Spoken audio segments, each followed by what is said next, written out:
नमस्कार दोस्तों, बात करने वाले हैं कल के लिए मार्केट के लेवल्स के बारे में। कल है अपना इस कारोबारी हफ्ते का आखिरी दिन और आखिरी हफ्ते में कौन से लेवल इंपॉर्टेंट होने वाले हैं। निफ्टी की बात करें या फिर बैंक निफ्टी की, प्लस कुछ स्टॉक के रिजल्ट आए हैं, रिजल्ट बेसिस पे कौन से लेवल इंपॉर्टेंट होने वाले हैं, इस वीडियो में जानने की कोशिश करेंगे। बात करेंगे कुछ ऐसे स्टॉक्स के बारे में जो कि आने वाले 3 से 4 दिनों के अंदर एक अच्छा खासा मोमेंटम दिखा सकते हैं, तो इस वीडियो में उस लेवल को भी कवर करने की कोशिश करेंगे। तो प्लीज़ वीडियो को पूरा देखिएगा, वीडियो पसंद हो तो लाइक और चैनल पर नए हो तो कर देना सब्सक्राइब ताकि नोट जो भी कंटेंट हो टाइम से मिल पाए। आते हैं सीधा चार्ट के ऊपर और बात करते हैं अपने इंडाइस से। सबसे पहले यहाँ पे बात करने वाले हैं निफ्टी की। तो जैसा कि आप सभी को पता है, आज के डे में था निफ्टी का वीकली एक्सपायरी और वीकली एक्सपायरी में पहले अपने को ऊपर के लेवल से बड़ी सेलिंग देखने को मिली और जब ऐसा लगा कि यहाँ पे ब्रेकडाउन हो चुका है, वहां से अपने को एक बड़ा रिकवरी देखने को मिला। अब आज की क्लोजिंग की बात करते हैं तो 24,609 के आसपास क्लोजिंग देखने को मिली है। कल की बात करते हैं जो लेवल्स इंपॉर्टेंट हो सकते हैं, उससे पहले जो कल के वीडियो में हमने आपके साथ जो लेवल्स साझा किए थे, उस पे क्या बताया था, उसमें बताया था कि ये अपने पास बढ़िया सपोर्ट होने वाला है और अगर ओरिजिन की बात करते हैं तो ये अपने पास ओरिजिन निकल के आता है। प्रॉपर यहाँ पे अगर आज के डे में देखते हैं तो मार्केट ने एक सेलिंग और एक साइडवेज मोमेंटम देने के बाद इस लेवल को ब्रेक नहीं किया, मतलब क्लोजिंग बेसिस पे मार्केट आई, यहाँ पे लोगों को उसने ट्रैप किया, ऐसे दर्शन दिखाए कि यहाँ पे ब्रेक डाउन हो चुका है और उसके बाद इसके अंदर लास्ट 1 घंटे के अंदर एक बड़ी रिकवरी आती हुई दिखे निफ्टी के अंदर। अब यहाँ पे क्या आपने को देखने को मिलना चाहिए, जो डिसेंट रेजिस्टेंस है उसको ऑलमोस्ट इसने क्रॉस कर दिया है। कल के डे में अगर सस्टेन करना स्टार्ट कर दिया निफ्टी 24,650 के ऊपर, पहला टारगेट निकल के आता है 750 या फिर 40 का लेवल, जो कि पहला टारगेट होगा निफ्टी के अंदर अपर साइड के अंदर। बात करेंगे अगला टारगेट जो निकल के आता है, जो कि रुकावट की वजह भी बन सकता है, फर्स्ट रेजिस्टेंस को भी इसको हम लोग बोल सकते हैं, वो होगा 24,800 या फिर 830 का लेवल और उसके बाद देखेंगे तो अपने को 24,900 और 25,000 के दर्शन भी आसानी से आने वाले टाइम में देखने को मिल सकते हैं। अब बात करते हैं सपोर्ट कहाँ है। सपोर्ट की अगर बात करते हैं तो जो आज का लो था 24,460 या फिर 450 का लेवल, जब तक प्रॉपर तरीके से ब्रेक करने के बाद सस्टेन ना करे, अपने को ज्यादा बेयरिश नहीं होना है, क्योंकि अगर ये ब्रेक करता है तो मुझे लगता है कि थोड़ा सा और डिक्लाइन देखने को मिलेगा और हो सकता है 24,400 से लेकर 24,350 तक निफ्टी फिसल के आ जाए। लेकिन अगर सस्टेन करता है 650 के ऊपर, एक अच्छा खासा ऊपर साइड का मोमेंटम देखने को मिलना चाहिए, क्योंकि यहाँ से एटलीस्ट यहाँ तक के तो रास्ते सारे खुले नजर आते हैं। अब बात करते हैं कल के लिए निफ्टी के पहले रेजिस्टेंस लेवल की, तो वो होगा 24,830 से लेकर 780 या फिर 85 के लेवल, जो कि बन सकता है फर्स्ट रेजिस्टेंस। बात करते हैं सेकंड रेजिस्टेंस के बारे में, तो वो अपना लेवल निकल के आता है जो कि होगा 24,970 से लेकर 900 का लेवल, जो कि सेकंड रेजिस्टेंस बन सकता है। और अगला रेजिस्टेंस ये निकल के आता है, मुझे लगता है कि यहाँ से जो बाइंग आएगी बहुत फास्ट आएगी, तो थोड़ा सा सोच समझ के ट्रेड कर लेना अपने अकॉर्डिंग। अब एक बार आते हैं बैंक निफ्टी के चार्ट के ऊपर और बैंक निफ्टी की अगर बात करते हैं तो बैंक निफ्टी में अपने को ज्यादा पॉजिटिविटी देखने को मिली है कंपेयर टू निफ्टी। आज के डे में क्लोजिंग भी अपने को काफी अच्छी खासी देखने को मिली है। क्लोजिंग की बात करते हैं तो 54,941 के आसपास क्लोजिंग देखने को मिली है। कल के लेवल्स की अगर बात करते हैं तो जो सपोर्ट आपके साथ बताए थे कल के वीडियो में, प्रॉपर एंट्री मिलती है और एंट्री मिलने के बाद थोड़ा सा साइडवेज जो कि थोड़ा निफ्टी को संभलने का वेट करता हुआ दिख रहा था, उसके बाद एक बड़ी बड़ी यहाँ पे इमारतें लगती हुई दिखी यहाँ पे बैंक निफ्टी के अंदर। अब यहाँ पे अगर बात करते हैं कल के लिए सपोर्ट लेवल की, तो सेम रेंज अभी भी यहाँ पे निकल के आता है, इवन इसको थोड़ा सा नीचे कर सकते हैं, रेंज को थोड़ा सा छोटा कर सकते हैं। तो कल के डे में जो अपने पास सपोर्ट का रेंज होगा बैंक निफ्टी के लिए, वो होगा 54,680 से लेकर 54,450 का लेवल या फिर 440 का लेवल, जो कि बढ़िया सपोर्ट नजर आता है। प्राइस अगर यहाँ पे रिटेस्ट करने आती है, लोअर टाइम फ्रेम पे कोई बुलिशनेस दिखाती है, then we can go for upper side trade. बात करते हैं ऊपर के जो टारगेट निकल के आते हैं, पहला टारगेट ये होगा क्योंकि यही अपना निकल के आता है बढ़िया रेजिस्टेंस, जिसका रेंज होगा 55,350 से लेकर 210 का लेवल। अगले रेजिस्टेंस की बात करते हैं तो वो निकल के आता है 55,700 से लेकर 500 का लेवल, जो कि 200 पॉइंट का रेंज होगा। इसके ऊपर या फिर नीचे ऐसी कोई भी मूवमेंट देखने को मिलती है तो टेलीग्राम में जरूर आपके साथ शेयर करेंगे। तो अगर आपने अभी तक हमारे टेलीग्राम चैनल को ज्वाइन नहीं किया है तो जाइए फटाफट वीडियो को डिस्क्रिप्शन बॉक्स में, और डिस्क्रिप्शन बॉक्स में जो लिंक हमने डाला है उसके साथ लोग ज्वाइन करके चल सकते हैं, जहाँ पर जो भी रिसर्च होती है वीडियो को बस आपके साथ शेयर की जाती है। अब यहाँ पे हम लोग बात करने वाले हैं कुछ सिलेक्टेड स्टॉक्स के बारे में। अगर यहाँ पे स्टॉक्स की बात करते हैं तो सबसे पहले अपने को रडार में रख के चलना है एस्ट्रल। एस्ट्रल जिसने अच्छी खासी मोमेंटम दिखाई है, आज के डे में एक अच्छे खासे इसने पैसे बनवाए हैं अपने को। ऐसे मार्केट में इसने क्लोजिंग दी है ऑलमोस्ट 5% की तेजी पे। क्लोजिंग की बात करते हैं तो 1442 के आसपास क्लोजिंग देखने को मिलती है। अगर कल के डे में आज के हाई के ऊपर जैसे सस्टेन करना स्टार्ट करता है, एक और भी बड़ा मोमेंटम देखने को मिलेगा, जो कि आज का हाई था 1449 का लेवल अगर सस्टेन करता है, तो मुझे लगता है कि आने वाले टाइम में या फिर हो सकता है कल ही अचीव कर जाए या फिर मंडे को अचीव कर जाए। तो 1475 से लेकर 1480 का पहला टारगेट होगा, 1500 का दूसरा टारगेट होगा और 1540 से लेकर 1560 के 3 टारगेट बड़े आसानी से अचीव कर सकता है एस्ट्रा। अब यहाँ पे बात करने वाले हैं सन फार्मा के बारे में। क्वार्टर 4 का रिजल्ट आया है और रिजल्ट बेसिस पे देखें तो कौन से लेवल इंपोर्टेंट होने वाले हैं, क्योंकि रिजल्ट उतने अच्छे खासे देखने को मिले नहीं है अपने को। अगर यहाँ पे मैं बात करता हूँ रिजल्ट की, तो रिजल्ट थोड़ा सा नेगेटिविटी ज्यादा देखने को मिली है। और अगर बात करते हैं एस्टिमेट की, तो एस्टिमेट भी अपने को काफी ज्यादा खराब देखने को मिले हैं। नंबर्स यहाँ पे पोस्ट करना भूल गया हूँ, लेकिन जो एक्चुअल इसके ऊपर एक रील बना के हमने डाल दिया था इसी चैनल पे, तो उसको भी आके आप लोग चेकआउट कर सकते हैं। अब यहाँ पे बात करते हैं क्लोजिंग लेवल की, तो क्लोजिंग देखने को मिली है 1718 के आसपास। ऑलरेडी एक डिसेंट सपोर्ट के आसपास ट्रेड करता हुआ दिख रहा है। अगर ये कल के डे में यहाँ पे फ्लैट ओपन होता है और थोड़ा सा भी अपने को पॉजिटिविटी दिखाता है लोअर टाइम फ्रेम पे, then we can go for upper side. ज्यादा बुलिश, पोजिशनली बुलिश अपने को जब देखने को मिलेगा जब ये सस्टेन करना स्टार्ट करेगा 1765 के ऊपर। इसके ऊपर सस्टेन करने का मतलब है कि बड़े आसानी से अपने को 1800, 1820 और 1840 के टारगेट बड़े आसानी से अचीव करता हुआ नजर आएगा। अगर कंपनी ने कुछ ऐसी कमेंट्री की हो या फिर रिजल्ट मार्केट को ना पसंद आए, ब्रोकर्स यहाँ पे वीकेंड नहीं, मतलब मार्केट बंद होने के बाद यहाँ पे ब्रोकर्स कुछ ऐसी न्यूज दे दे जो कि सन फार्मा के फेवर में ना जाए। इस केस में अगर कोई बहुत बड़ा गैप डाउन हो जाता है, एक बहुत अच्छा खासा सपोर्ट का रेंज होगा जो कि होगा 1585 से लेकर 1545 का लेवल, जहां से मुझे लगता है कि बड़ी सेलिंग के केस में एक बढ़िया सपोर्ट निकल के आ सकता है। बात करने वाले हैं आईटीसी के बारे में। आईटीसी का क्वार्टर 4 का रिजल्ट आया है। रिजल्ट को यहाँ पे मैं अगेन पोस्ट करना भूल गया हूँ, लेकिन रिजल्ट ये काफी ज्यादा बम्पर देखने को मिले हैं। बात करें ईयरली बेसिस पे, लगभग 4 गुना यहाँ पे प्रॉफिट में इजाफा देखने को मिला है। इनके एस्टिमेट की बात करते हैं, एस्टिमेट में भी यहाँ पे काफी अच्छे नंबर्स देखने को मिले हैं। मतलब रिजल्ट मेरे अकॉर्डिंग बढ़िया देखने को मिला है। एक बार खुद की रिसर्च जरूर आप लोग कर लेना। बात करते हैं आज के डे में क्लोजिंग देखने को मिली है 426 के आसपास। एक डिसेंट सपोर्ट के आसपास से संभलता हुआ दिखा ऐसे मार्केट के अंदर। अगर यहाँ पे देखें, कल अगर फ्लैट ओपन होता है, अपने को थोड़ा सा भी पॉजिटिविटी दिखाता है लोअर टाइम फ्रेम पे, then we can go for upper side with the stop loss of 420। अगर बात करते हैं कि बहुत बड़ा गैप अप हो जाए, और गैप अप होने के बाद हमें को लपकना नहीं है बल्कि थोड़ा सा वेट एंड वॉच करना है 440 के ऊपर सस्टेन होने का।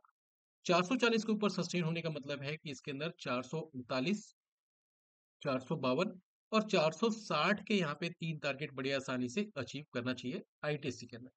अगर यहाँ पे कोई फॉल आता है, तो फॉल के केस में एक डिसेंट सपोर्ट निकल के आता है जो कि रेंज होगा 412 से लेकर 407 का लेवल। अब यहाँ पे बात करने वाले हैं एचपीएल के बारे में। एचपीएल की बात करते हैं तो इसने एक अच्छे खासे रेंज का ऑलरेडी ब्रेकआउट दे दिया है। अब ब्रेकआउट होने के बाद इसके क्वार्टर 4 के रिजल्ट आए हैं, और रिजल्ट की बात करते हैं तो क्वार्टरली बेसिस पे 105% की ग्रोथ देखने को मिली है इनके प्रॉफिट के अंदर। बात करते हैं यहाँ पे इनका जो नेट प्रॉफिट है ईयरली बेसिस पे, तो वहां पे लगभग 171% का इजाफा देखने को मिला है। रेवेन्यू की बात करते हैं तो हर एक कैटेगरी में बढ़िया है। इबिटा की बात करते हैं तो यहाँ पे भी बढ़िया है, और मार्जिन की बात करते हैं तो यहाँ पे बढ़िया है। मतलब मुझे लगता है कि इससे बढ़िया रिजल्ट नहीं हो सकता। क्लोजिंग देखने को मिली है 485 के आसपास। एक डिसेंट रेजिस्टेंस होगा जो कि होगा 496, 97 का लेवल। अगर सस्टेन करता है, 510 का लेवल पहला होगा जो कि फर्स्ट टारगेट कंसीडर कर सकते हैं। सेकंड टारगेट 522 से लेकर 530 का लेवल, और उसके बाद देखेंगे तो 550 तक के टारगेट बड़े आसानी से अचीव करना चाहिए। अगर बात करते हैं डिसेंट सपोर्ट लेवल की, तो एक ये बढ़िया सपोर्ट का रेंज निकल के आता है जो कि होगा 425 से 455 का लेवल। अब यहाँ पे बात करने वाले हैं एच के बारे में।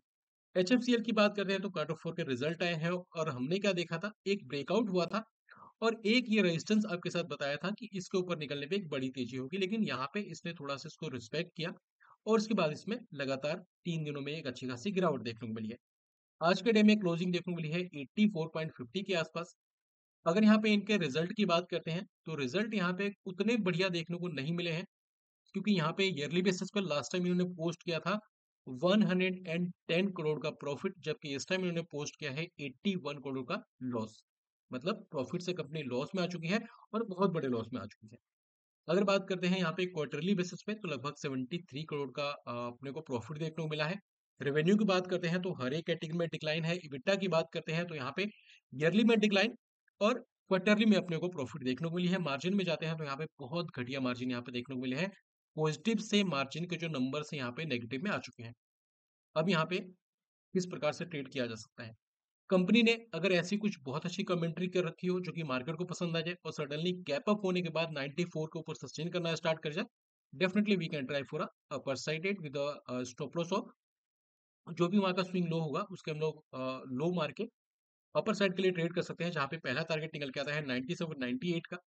उसके बाद देखेंगे 102 और 105 के तीन टारगेट अचीव कर सकते हैं। अगर यहाँ पे बहुत बड़ा फॉल हो जाए, वैसे इतना बड़ा फॉल नहीं होना चाहिए, फिर भी बाई चांस मार्केट में कुछ भी हो सकता है। अगर यहाँ पे ऐसा चांस होता है कि बहुत बड़ा फॉल हो जाए और अपने को लगभग 70 से लेकर 60 के रेंज में एंट्री मिल जाए, तो ये बहुत बढ़िया पिक होगा यहाँ पे इसको सेलेक्ट करने के लिए, और आने वाले टाइम में एक बड़ा बूम यहाँ से देखने को मिल सकता है एच एफ सी एल के अंदर। अब यहाँ पे बात करने वाले हैं A B F R L के बारे में। किसी की क्वेरी थी, तो पहला ये स्प्लिट हुआ है, और स्प्लिट हुआ है या फिर ऐसा कुछ बोनस मिला है, तो इस चलते इसके चार्ट को हम लोग यहाँ पे एक्सप्लेन नहीं कर सकते, क्योंकि ये हो सकता है क्योंकि कल के डे में इसके जो चार्ट हैं वो यहाँ पे सेटल होते नजर आए, और उसके बाद अपने को इसके जो लेवल्स है वो देखने को मिले। तो कई लोग यहाँ पे परेशान थे कि यहाँ पे लगभग 66% का डिक्लाइन देखने को मिला है सिंगल डे के अंदर। ऐसा नहीं है, ये इन्होंने या तो स्प्लिट हुआ है या फिर इसमें कुछ बोनस शेयर इशू हुए हैं, जिस वजह से ऐसा अपने को चार्ट देखने को मिल रहा है। तो यहाँ पे अभी देखें तो कल के डे में चार्ट नॉर्मल हो जाएगा, तो चार्ट के थ्रू हम लोग शेयर करने की कोशिश करेंगे। अब यहाँ पे बात करने वाले हैं एंजल वन के बारे में। एंजल वन की बात करते हैं तो लगातार यहाँ से एक बड़ी बाइंग देखने को मिल रही है। एक सप्लाई जोन अपने को रडार में रखकर चलना है, जो कि होगा 3050 से लेकर 2965 का लेवल। यहाँ पे अगर कोई भी नेगेटिविटी देखने को मिलता है, then we can go for a selling side trade. एक बढ़िया मोमेंटम देखने को मिलना चाहिए, एक बढ़िया रेजिस्टेंस निकल के आता है। बात करने वाले हैं टाटा स्टील के बारे में। टाटा स्टील में लगातार यहाँ से बाइंग देखने को मिली है, और जो भी रेजिस्टेंस है उसको क्रॉस कर दिया है। कल के डे में अगर मार्केट बुलिश होती है और अपने को अगर इस रेंज में एंट्री मिल जाती है, जो कि होगा 165 से लेकर 170 का लेवल, और अगर जिनको ओरिजिन लेना है जो कि होगा 166.50 से लेकर 170 का लेवल, शॉर्ट करने के लिए बहुत बढ़िया लेवल है, इसको रडार में रख के चल सकते हैं टाटा स्टील को। बात करने वाले हैं एस आर एफ के बारे में। एस आर एफ की बात करते हैं तो किसी की क्वेरी थी कि एस आर एफ का व्यू एक बार शेयर किया जाए। तो आज के डे में हमने देखा है लगभग 1.5% के डिक्लाइन में क्लोजिंग देखने को मिली है, और यहाँ पे लेवल्स की बात करते हैं तो 2905 के आसपास क्लोजिंग देखने को मिली है। सबसे पहले देखें तो ऊपर से एक रेजिस्टेंस फेस करता हुआ दिख रहा है, जिसको ये बार बार नहीं क्रॉस कर पा रहा। नीचे से देखें तो एक यहाँ पे सपोर्ट था, जिसको इसने फाइनली ब्रेक कर दिया, रिटेस्ट भी हो चुका है।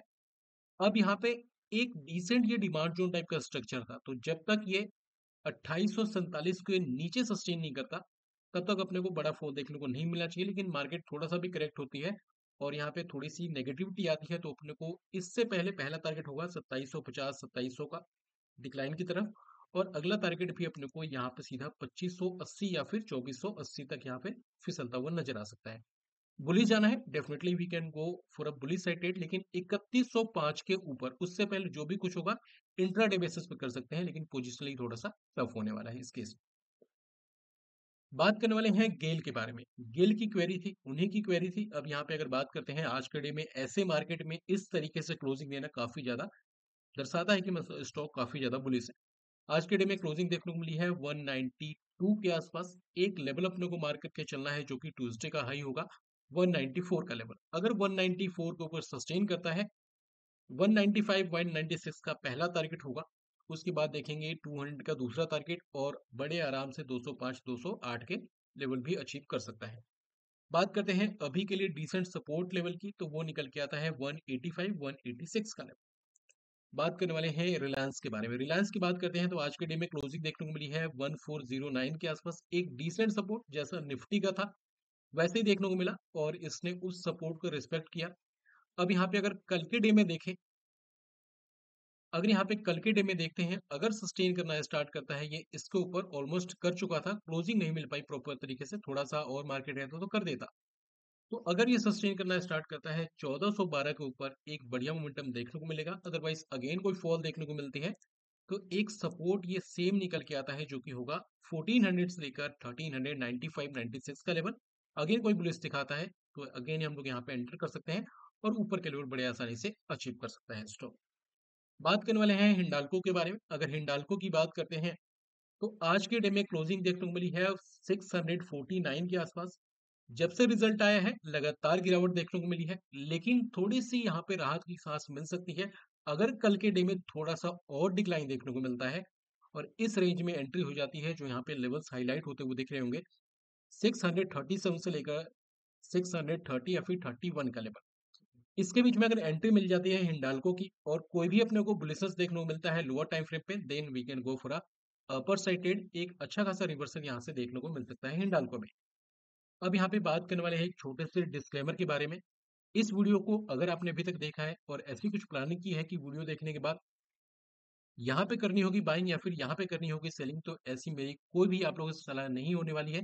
क्योंकि इस वीडियो के अंदर जो भी हमने लेवल साझा किए हैं मेरी खुद की स्टडी है और अपने स्टडी के बेस पे मैं किसी को भी किसी पर्टिकुलर ट्रेड के अंदर बाय या फिर सेल की सलाह नहीं देता हूँ। तो बेटर होगा खुद की रिसर्च करें, अपने रिस्क को कैलकुलेट करें। अगर आपको ऐसा लगता है किसी भी पर्टिकुलर ट्रेड के अंदर स्टॉप लॉस होने से बड़ा कैपिटल वाइप आउट हो सकता है, तो वैसे ट्रेड को जितना ज्यादा हो सके इग्नोर करके चलें। अब यहाँ पे बात करने वाले हैं चैम्बल फर्टिलाइजर के बारे में। जब इसके नंबर्स आए थे, रिजल्ट आए थे, तब भी आपके साथ बोला था कि जब तक इसके ऊपर ना जाए खरीदारी नहीं करना है, और ये भी बोला था कि इसके अंदर जो गिरावट आएगी थोड़ी सी बड़ी आ सकती है क्योंकि यहाँ पे सब कुछ गार्बेज पड़ा हुआ है। उसके बाद लगातार इसमें गिरावट देखने को मिले हैं और अभी देखें तो मुझे लगता है कि थोड़ा सा इसको संभल जाना चाहिए, क्योंकि यहाँ पे लगातार यहाँ पे सिर्फ रेड रेड रेड कैंडल देखने को मिल रहे हैं। तो यहाँ पे आज के डे में क्लोजिंग देखने को मिली है 591 के आसपास। यहाँ पे दो सपोर्ट निकल के आते हैं। यहाँ पे अगर देखें तो पहला सपोर्ट निकल के आएगा जो कि आज इसने थोड़ा सा रिस्पेक्ट किया है, लगभग 590 से 575 के लेवल। अगर यहाँ पे कल के डे में कोई बुलिशनेस देखने को मिलता है या फिर बुलिश कैंडल क्लोज हो जाती है तो मुझे लगता है कि यहाँ से रिवर्सल आ सकता है, तो रडार में रख के चलेंगे। लेकिन अगर सेलिंग कंटिन्यू रहती है तो अगला सपोर्ट निकल के आता है इस स्टॉक के अंदर 560 से लेकर 550 के लेवल। यहाँ पे कोई बुलिशनेस दिखाती है then we can go for upper side. बात करने वाले हैं डीमार्ट के बारे में। डीमार्ट की बात करते हैं तो एक बड़ी सेलिंग जैसा कि मार्केट में देखने को मिला था, उसके बाद इसमें भी सेलिंग देखने को मिली। 2 दिनों से एक रेंज में फंसा हुआ है। आज के डे में क्लोजिंग देखने को मिली है 4082 के आसपास। एक लेवल मार्क करके चलना है अपने को, जो कि होगा 4125 का लेवल। अगर सस्टेन करता है अगेन अपने को बुलिशनेस देखने को मिलेगा, जहां पे हम लोग देखेंगे 4190 का पहला टारगेट होगा, 4220 का दूसरा टारगेट, और मे बी अगर मार्केट ने थोड़ा सा भी सपोर्ट किया तो 4300 के लेवल बड़े आसानी से देखने को मिलना चाहिए। अभी के अकॉर्डिंग जब तक ये 4000 के लेवल को ब्रेक ना करे, अपने को प्रॉपर तरीके से बेयरिश में नहीं होना है। अब यहाँ पे बात करने वाले हैं बाटा इंडिया के बारे में। बाटा इंडिया के बारे में बात करें उससे पहले छोटी सी रिक्वेस्ट होगी, अगर आपने वीडियो को अभी तक देखा है तो प्लीज वीडियो को लाइक, चैनल पर नए हो तो कर देना सब्सक्राइब, ताकि हमें जो भी कंटेंट हो टाइम से मिल पाए, और जितना ज्यादा हो सके वीडियो को शेयर कर देना ताकि आने वाले कंटेंट हम लोग और भी अच्छे तरीके से बना पाए। अब इस स्टॉक को रडार में रखकर चलना है। मुझे लगता है कि यहाँ पे जो भी कंसोलिडेशन होना था वो हो चुका है। एक डिसेंट सपोर्ट बन चुका है लगभग 1190 1200 के आसपास। जैसे ही सस्टेन करना स्टार्ट करता है आज के हाई के ऊपर, जो कि होगा 1265 का लेवल, एक बड़ा ब्रेकआउट देखने को मिलना चाहिए, जहां पे 1290 का पहला टारगेट, 1320 दूसरा टारगेट, और 1330 से लेकर 1360 के तीन टारगेट बड़े आसानी से अचीव कर सकता है। स्टॉक को रडार में रख के चलेंगे। मुझे लगता है कि एक बड़ी ग्रीन कैंडल बहुत जल्दी इसके अंदर बनने वाली है। आईटीसी होटल, आईटीसी होटल की बात करते हैं तो जो भी इसके ऑल टाइम हाई थे उसको इसने ब्रेक कर दिया है, क्लोजिंग दे दी है। अब मुझे लगता है एक डिसेंट सपोर्ट निकल के आता है 200 से लेकर 197 का लेवल, जिसके अकॉर्डिंग अगर यहाँ पे कंसोलिडेट करता है और कोई डिक्लाइन भी देखने को मिलता है, कोई बुलिशनेस देखने को मिलता है, उसके बाद में देन अगेन ऊपर जा सकते हैं। अदरवाइज अगर इंट्राडे जाना है तो आज के हाई जो कि 217 के लेवल होगा, अगर सस्टेन करता है तो अगेन अपने को ऊपर के लेवल देखने को मिलेंगे। अब बात करने वाले हैं प्रिंस पाइप के बारे में। प्रिंस पाइप जो कि कई बार वीडियो के थ्रू साझा किया था आप लोगों के साथ में, कई बार चार्ट के थ्रू हमने साझा किया था, चाहे ट्विटर हैंडल हो या फिर बात करें व्हाट्सएप के ग्रुप, लिंक डाल दिया है वीडियो के अंदर, तो उसको जाके चेकआउट कर सकते हैं। मेंबर्स के साथ भी साझा किया था और आज के डे में इसने बड़ी यहाँ पे ग्रीन कैंडल बनाई थी, ऊपर से थोड़ी सी सेलिंग देखने को मिली गैप को फिल करने के बाद। तो एक बड़े रेंज का ऑलमोस्ट ब्रेकआउट हो चुका है। आज के डे में इसने हाई लगाया था 334 का, और क्लोजिंग देखने को मिला है 308 या 9 के आसपास। अब यहाँ पे देखें तो एक डिसेंट सपोर्ट यहाँ पे निकल के आता है, तो इसको हमने यहाँ पे सपोर्ट कंसीडर करेंगे, जो कि रेंज होगा 290 से लेकर 265 का लेवल। अगेन कोई यहाँ पे डिक्लाइन देखने को मिलता है, यहाँ पे कोई इस रेंज में बुलिशनेस दिखाता है, then we can go for upper side. Target again अपना यही होगा 340 का। उसके बाद देखेंगे 355, और मे बी यहाँ पे 370 के लेवल बड़े आसानी से हिट करता हुआ नजर आ जाए। अब यहाँ पे बात करने वाले हैं इस वीडियो के आखिरी स्टॉक के बारे में, जो कि एक ब्रेकआउट स्टॉक बन सकता है। नाम होने वाला है नेटवर्क 18 मीडिया। आज के डे में हमने देखा लगभग 4% की तेजी, तेजी अच्छी खासी दिखाई थी, ऊपर से थोड़ी सी सेलिंग देखने को मिली। क्लोजिंग देखने को मिली है 48.56 के आसपास। एक लेवल अपने को मार करके चलना है 50 का लेवल। 50 के ऊपर जैसे क्लोजिंग होना स्टार्ट करता है, इसके अंदर 54 का पहला टारगेट होगा, 56 का दूसरा टारगेट, और उसके बाद देखेंगे तो 59 से 60 के लेवल बड़े आसानी से हिट करना चाहिए स्टॉक। अब यहाँ पे थोड़ा जाते जाते बात करते हैं डॉजन्स के बारे में। अगर यहाँ पे डॉजन्स की बात करते हैं तो कल की बड़ी गिरावट, लगभग यहाँ पे 850 पॉइंट की गिरावट जो देखने को मिली थी डॉजन्स के अंदर, उसके बाद फाइनली थोड़ा अभी ग्रीन में यहाँ पे ट्रेड करता हुआ दिख रहा था। और ग्रीन में ट्रेड करने के बाद अभी हम अगर बात करते हैं तो अभी के टाइम में लगभग यहाँ पे अगेन थोड़ा सा नेगेटिविटी देखने को मिल रही है स्टॉक। तो यहाँ पे अगर बात करते हैं तो एक बढ़िया सपोर्ट निकल के आता है, अगर यहाँ पे कोई फॉल कंटिन्यू होती है। और इसके बाद देखें तो एक बढ़िया रेंज निकल के आता है, जो कि होगा 41,580 से लेकर 41,100 का लेवल, जो कि बढ़िया सपोर्ट होगा। और अगर यहाँ पे रेड में कैंडल भी क्लोज हो जाती है, तो मुझे लगता है कि जब मार्केट अपनी कल ओपन होगी, तो वहां से अपने को उसका जो फ्यूचर है वो अपने को पॉजिटिव में ट्रेड करता हुआ दिखता हुआ नजर आएगा। तो ये अपनी स्टडी कल के लिए मार्केट के लेवल्स के बारे में। अगर वीडियो पसंद आई है तो प्लीज वीडियो को लाइक, और चैनल पर है तो कर देना सब्सक्राइब।